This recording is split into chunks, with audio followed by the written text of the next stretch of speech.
In the brutal mathematics of submarine warfare during World War II, there existed one rule that every commander understood was never meant to be broken. You do not fight a destroyer because that's how you die. A submarine was built to hunt slow cargo ships and lumbering tankers while stalking the supply lines that fed an enemy's war economy. But the destroyer was fundamentally different because the destroyer was the wolf specifically designed to hunt the hunter. A submarine caught by a destroyer was in most cases already dead before the first depth charge hit the water, and between December 1941 and June 1944, Japanese destroyers had successfully destroyed 19 American submarines in direct combat engagements where both vessels were actively engaged. In that same period, the number of Japanese destroyers sunk by American submarines while both vessels were fighting each other was exactly 3, and the tactical disparity was absolute because a Japanese destroyer could race across the surface at 35 knots, while a submerged American submarine running on batteries struggled to reach 9 knots. The destroyer carried sonar for detection, depth charges for killing, and deck guns for surface targets, while the submarine had to hide blind and silent underwater, praying the hunter would pass overhead without detecting its presence. Standard operating doctrine was explicit in every submarine command briefing. If a destroyer detects your position, you dive deep immediately, rig for silent running to eliminate any noise, and attempt evasion through any means necessary. You do not engage under any circumstances. You do not attack because that's suicide. And you survive if you're lucky, while if you're not lucky, you die quietly in the dark, without anyone ever knowing what happened. But in June 1944, one American submarine commander decided to rewrite every rule in the book, and his name was Commander Samuel Dealey, who didn't evade destroyers when they came hunting, because he hunted them instead. What he and his 80-man crew accomplished in just 4 days was so extraordinary and so tactically audacious that it sent shockwaves through the Imperial Japanese Navy and directly altered the strategic balance of the Pacific War.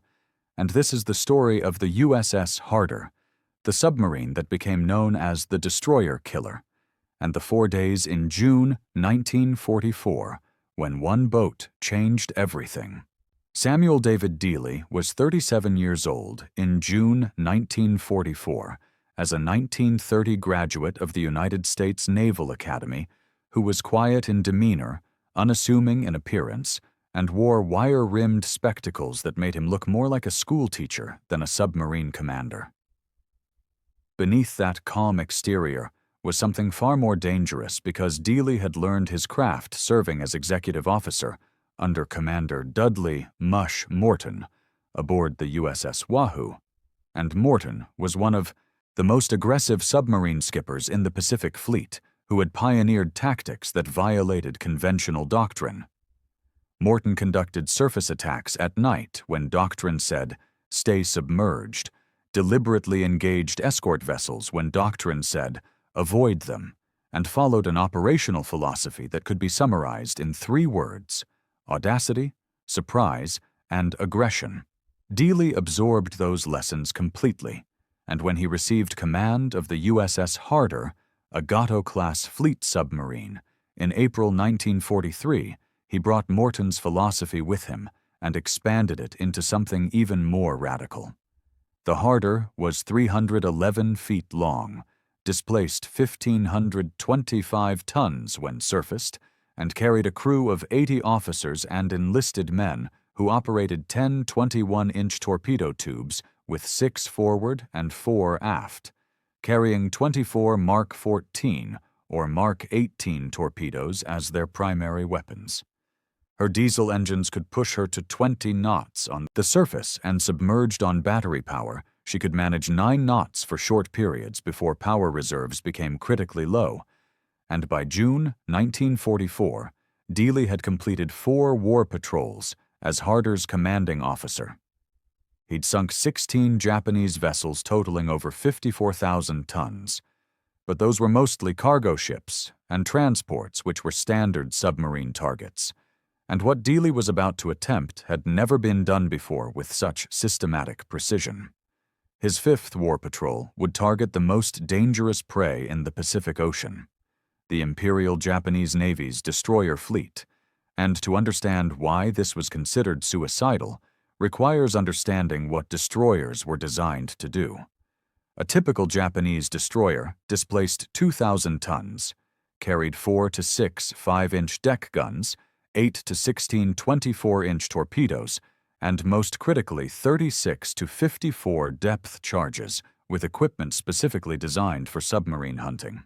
They were equipped with Type 93 hydrophones for passive sonar detection and Type 3 active sonar for precise targeting, creating tactical advantage that was overwhelming against submerged submarines. A destroyer could detect a submarine at ranges exceeding 5,000 yards under good conditions, and once detected, the destroyer would close at maximum speed while dropping depth charges in patterns calculated to bracket the submarine's probable position. A single depth charge detonating within 30 feet of a submarine's pressure hull could rupture seals, crack welds, and disable critical systems, while 3 or 4 close explosions could crush the hull entirely and kill everyone inside.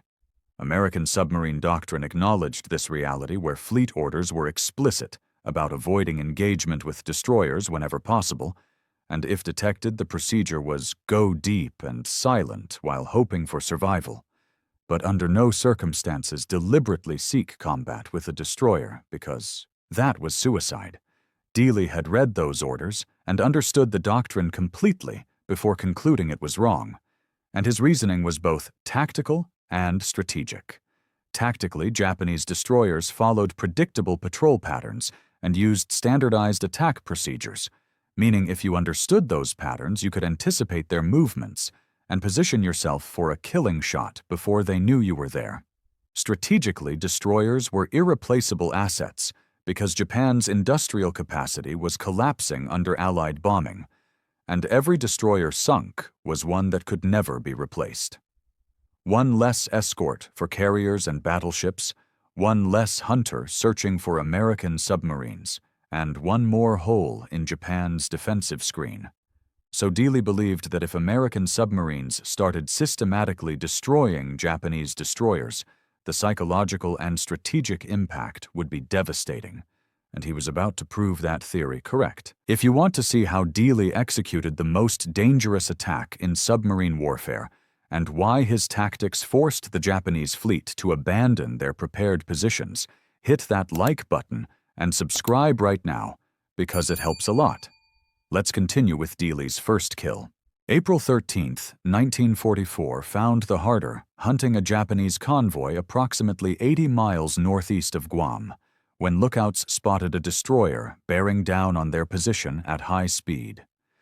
The vessel was identified as the Ikazuchi, a 2,000-ton destroyer of the Fubuki class, and standard procedure was immediate crash dive to maximum depth, with every officer in Harder's conning tower expecting that order. Instead, Dealey gave a command that left them momentarily stunned. "All ahead flank, make ready tubes 1 through 4, we're going to shoot him in the face," and what Dealey was attempting was called the down-the-throat shot.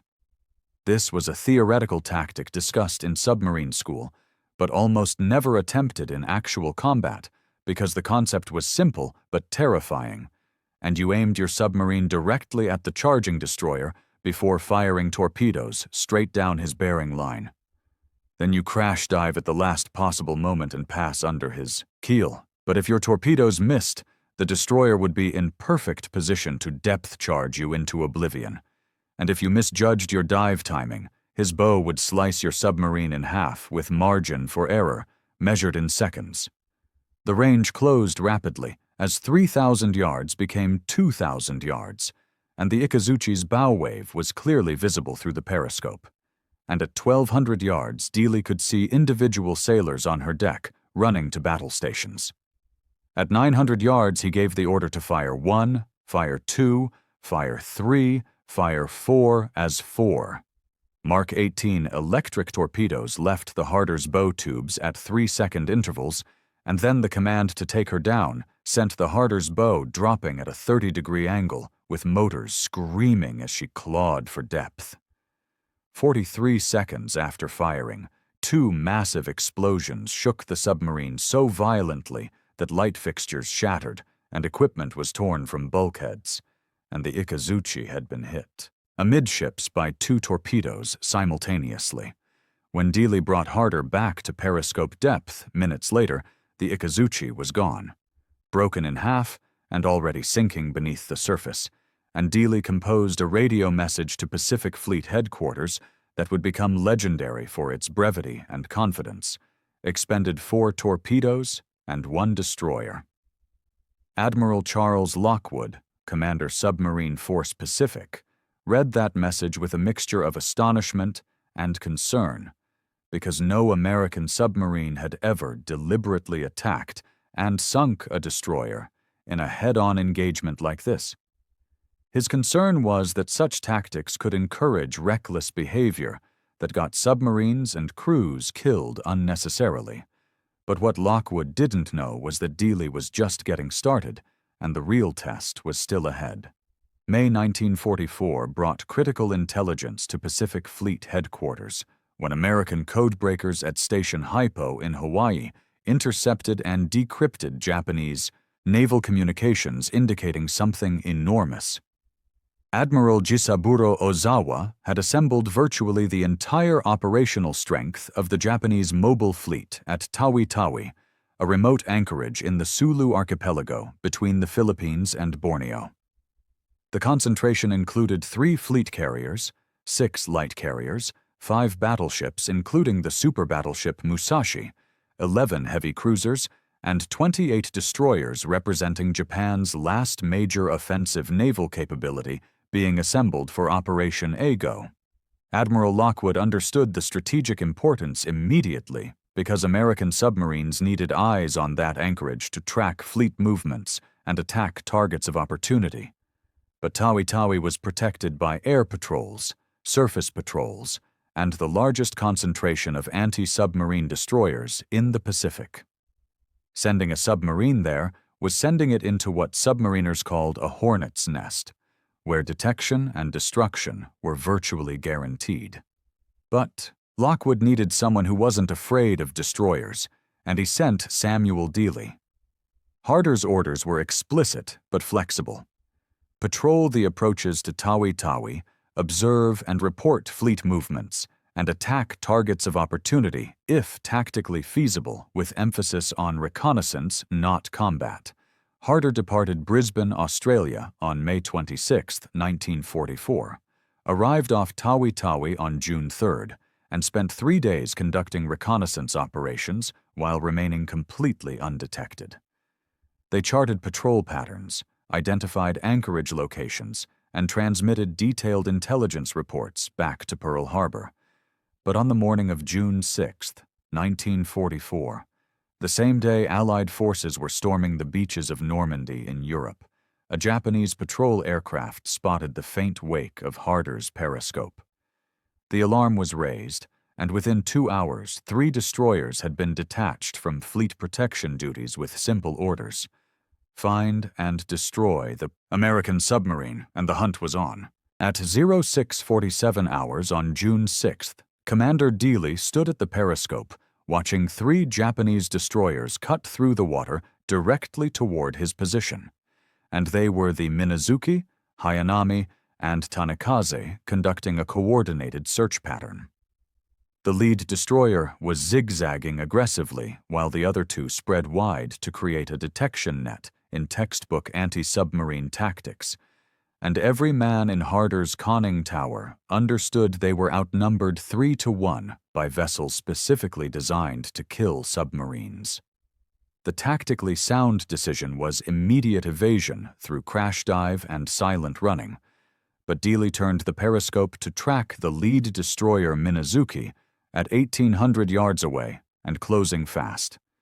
He gave the order to make ready tubes 1, 2, and 3 as he swung Harder's bow to point directly at the Minazuki in another down-the-throat shot, and this time he had 2 additional destroyers watching ready to pounce the moment he revealed his position. The range closed to 1,200 yards, then 900 yards, then 750 yards, and at less than half a nautical mile, Dealey gave the order to fire 1, fire 2, fire 3, before commanding take her down to 400 feet. Harder nosed over into a steep dive with 3 torpedoes racing toward the Minazuki, and 41 seconds later 2 massive explosions hammered the submarine. The 3rd torpedo detonated so close to Harder's position that the shockwave lifted her stern 6 feet out of the water before slamming it back down, throwing men from their feet and causing minor damage throughout the boat. When Dealey returned to periscope depth, the Minazuki was broken in half, with both sections sinking rapidly. But more importantly, the other 2 destroyers were racing away at maximum speed. They were dropping depth charges randomly in panic because they had concluded they'd stumbled into a wolf pack of multiple submarines rather than a single audacious attacker. And Dealey let them go with 1 destroyer down and 2 more frightened off. June 7th at 0312 hours found Harder on the surface in darkness recharging her batteries after 18 hours of submerged operations when the radar operator reported a contact bearing 095 at range 8,000 yards. The contact was traveling at speed 28 knots, and Dealey understood that a ship moving at 28 knots could only be a destroyer. And this was the Hayanami returning to Tawi-Tawi after searching for the submarine throughout the night. Standard doctrine called for immediate crash dive when a destroyer approached at night, but instead, Dealey ordered all-ahead flank on an intercept course. He was deliberately closing the range and racing toward the destroyer on the surface, where at night Harder's low profile made her difficult to detect on radar, and the Japanese would likely mistake her for a patrol boat until it was too late. The range closed to 6,000 yards, then 4,000 yards, and at 3,000 yards, the Hayanami's radar operator finally detected the contact and recognized it as hostile. Her captain ordered flank speed and a turn to ram, but it was already too late because at 2,300 yards, Dealey gave the firing order as 4 torpedoes leaped from Harder's tubes. 2 struck the Hayanami's starboard side near the aft magazine, and the resulting explosion was catastrophic, blowing the entire stern completely off. The ship rolled onto her side with propellers still spinning uselessly in the air before sinking stern first in less than 2 minutes, and by the time Japanese patrol aircraft arrived at the scene 20 minutes later, Harder was deep and running silent already 5 miles away. 2 destroyers in 2 days left Admiral Somu Toyoda, Commander-in-Chief of the combined fleet, no longer just concerned, but furious that 1 submarine was systematically destroying his anti-submarine. Screen. June 8th saw Dealey take Harder south toward the Sibutu Passage, where he knew Japanese destroyers would be patrolling heavily, and at 1400 hours lookouts spotted smoke on the horizon with 2 ships steaming in formation. The lead vessel was identified as the Tanakaze, conducting an anti-submarine sweep in a standard zigzag pattern that changed course every 8 minutes, and it was predictable, which made it exploitable. Dealey submerged and began a 90-minute approach while studying their pattern and calculating the timing, and at 1630 hours the Tanakaze made her scheduled course change and turned directly toward Harder's position. Dealey let her come as the range closed steadily to 3,000 yards, then 2,000 yards, then 1,500 yards, and at 1,200 yards with the Tanakaze's bow filling his periscope view, Dealey gave the order to fire 1, fire 2, fire 3, fire 4.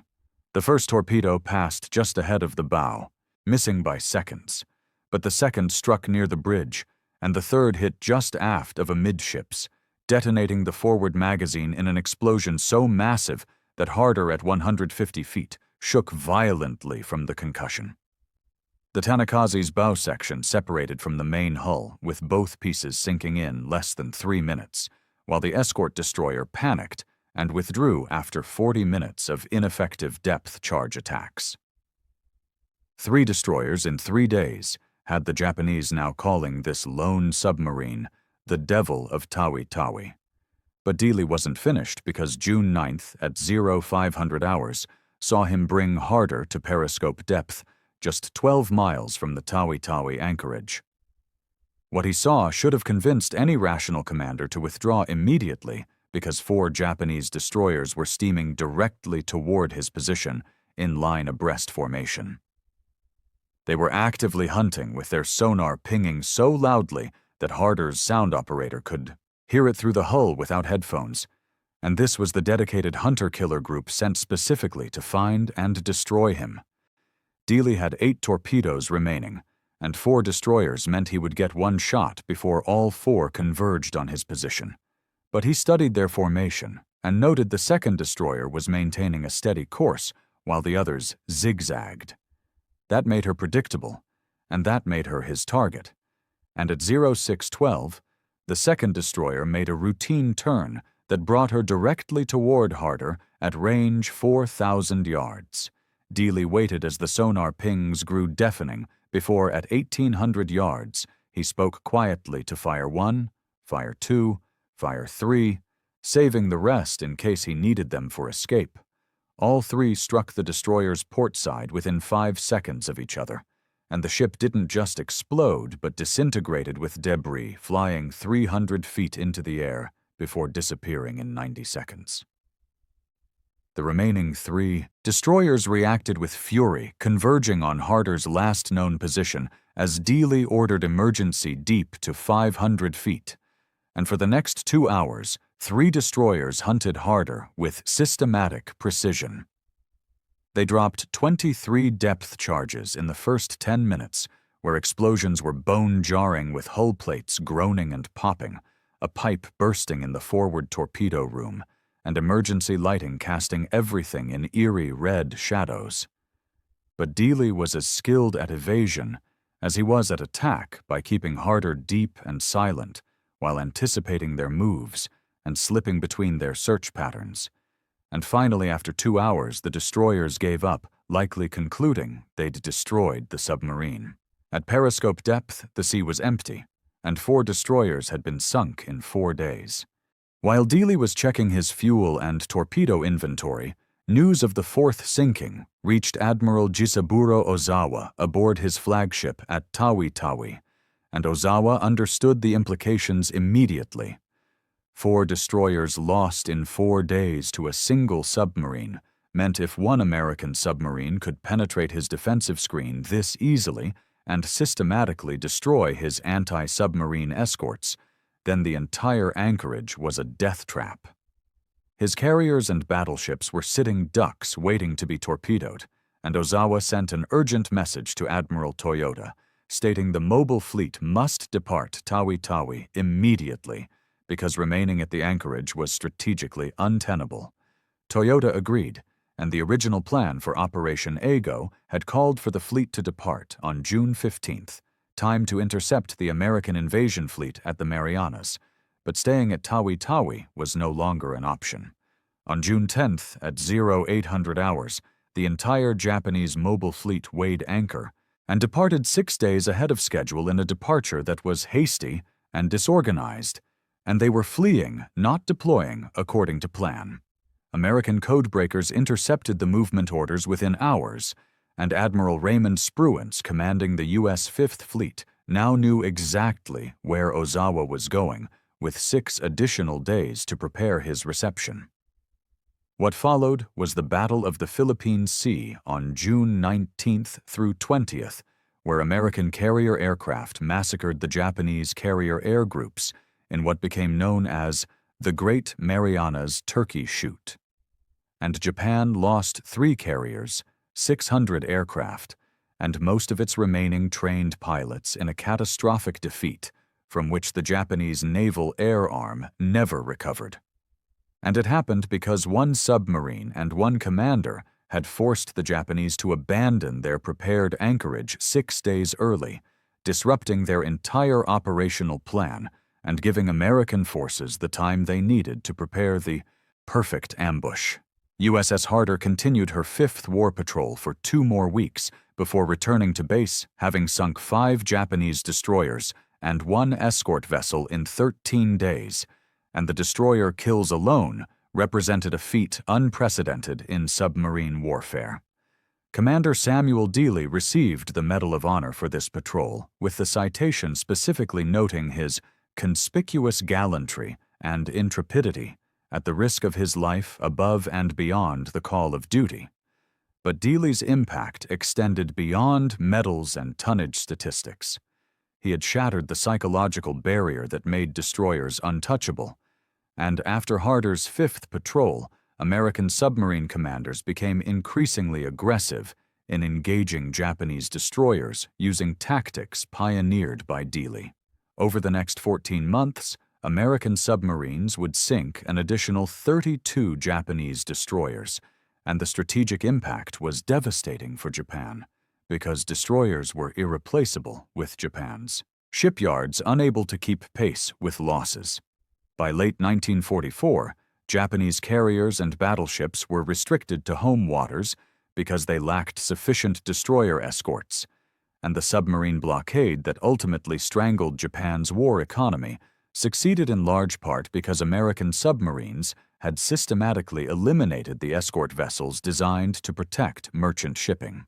Tragically, Samuel Dealey did not survive the war because on August 24, 1944, during Harder's 6th war patrol, the submarine was caught by Japanese destroyers in Dassault Bay off Luzon and sunk with all hands. Dealey was 38 years old when he died, but his legacy lived on as the USS Harder became the most decorated submarine in the U.S. Navy, receiving the Presidential Unit Citation and 6 battle stars. In just 5 war patrols spanning 11 months, the boat had sunk 18 Japanese vessels totaling over 60,000 tons, including 5 destroyers, and the story of the 4 days in June 1944, when one submarine changed the course of the Pacific War, remains one of the most extraordinary chapters in naval history. It proves that in warfare, audacity can overcome firepower, that tactical brilliance can defeat numerical superiority, and that sometimes the hunter can successfully become the hunted. If you've stayed with us till now, you're a real one. We'd love to have you again on the next video. So if you'd like to check out our next carefully researched World War II stories, then hit that like button and subscribe to the channel. Thank you.